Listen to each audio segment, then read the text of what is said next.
Friends, Chidambaram Tamil Nadu Trichy ఊర్లో మేము video చూస్తున్నప్పుడు ఒక గురువు కనెక్ట్ అయ్యి ఆ గురువు మాటలు మమ్మల్ని ఎంతో హృదయం హత్తుకొని మొన్న మేము అరుణాచలం వచ్చినప్పుడు ఆ గురువుని ఇప్పుడు కలవడానికి వెళ్తున్నాము. అరుణాచలం నుంచి ఒక 3 hours 4 hours జర్నీలో ఆ ఊరు తిరుచి మావటం. ఇది తిరుచి మావటం, తిరుచి జిల్లా.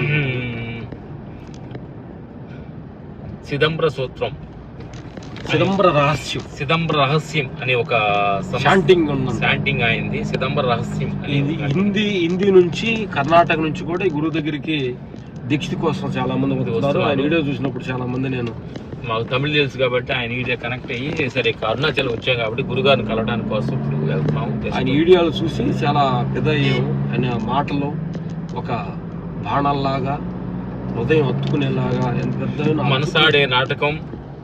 ప్రపంచం అనేది ఒక భౌతిక నాటక ప్రపంచం. ప్రతి క్షణం ఈ నాటకం లోపల కొట్టుకొని వెళ్ళిపోతున్నారు.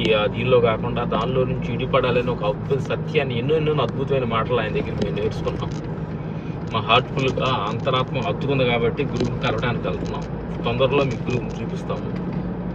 గురువు దగ్గరికి వెళ్తున్నాం. 2 కిలోమీటర్లలో దూరంలో ఉన్నారు గురుగారు. మేము ఈ గురువు దగ్గర నేర్చుకున్న మాటలు ఏంటంటే,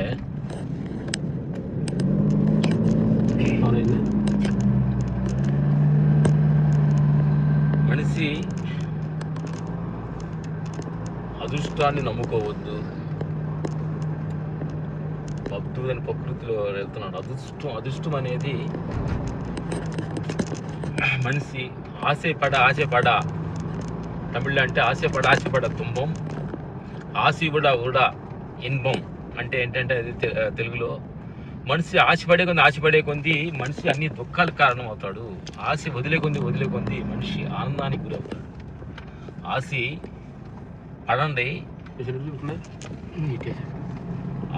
పడండి అమితంగా పడండి. ఆశ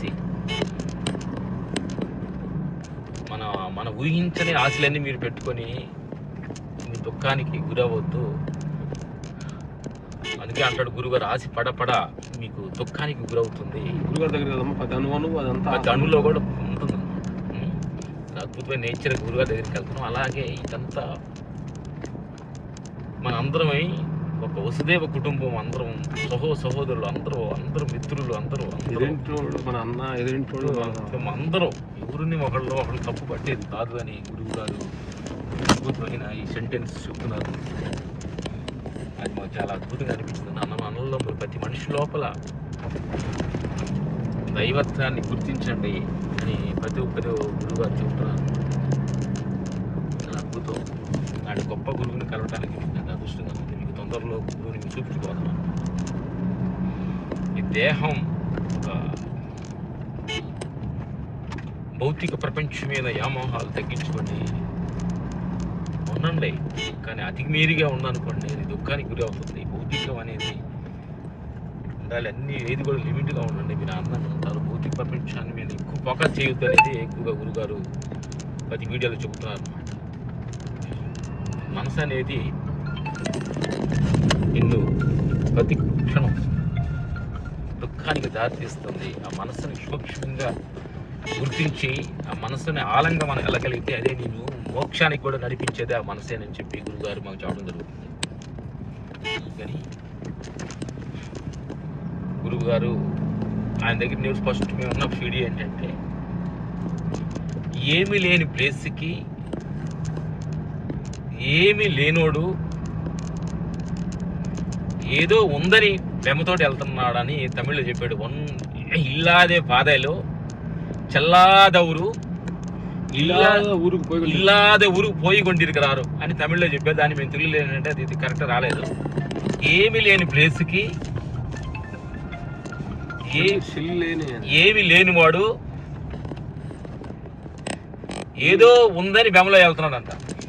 అందుకని ఎక్కడో ఏదో ఉందని మన పాట కూడా పాడారు. ఏదో ఉందని ఎవరో చేస్తారని, ఏదో వస్తాదని ఎదురు చూసి మోసపోకుమా అనే పాట కూడా ఉంది మనకి. అందుకని ఎవరో వస్తారని, ఏదో చేస్తారని, ఏదో ఇస్తారని, ఏదో నిన్ను మోస్తారని ఎదురు చూసి మోసపోకు. నిన్ను నువ్వు, నీ ఎనర్జీని, నీలో ఉన్న శక్తిని, నీలో ఉన్న మంచితనాన్ని, నీలో ఉన్న మంచి క్వాలిటీని ఇంప్రూవ్మెంట్ చేసుకో. ఉంటుంది గొప్ప ఆనందం తప్ప ఎవరో వస్తారు, ఎవరో నీకేదో చేస్తారనే భ్రమలో ఉండొద్దు. నిన్ను నువ్వు నమ్ముకో. అందుకని నిన్ను నీ కాన్ఫిడెంట్ లెవెల్గా నిన్ను నమ్ముకో. నువ్వు ఆనందంగా ఉంటే ప్రపంచం అంతా ఆనందంగా ఉంటుంది. దుఃఖంలో ఉంటే ప్రపంచం అంతా దుఃఖంగా ఉంటుంది. ప్రతి క్షణం అందరిలో ప్రేమతత్వాన్ని చూస్తే అందరూ నీకు ప్రేమగా కనిపిస్తారు. చెబుతున్న ఈ సత్యాన్ని చాలా జాగ్రత్తగా గురువుగారు చెప్పిన దానికి తొందరగా వెళ్ళిపోతున్నాం. దగ్గరలోకి గురుగారి దగ్గరికి వెళ్ళిపోతున్నాం. Okay, thank you.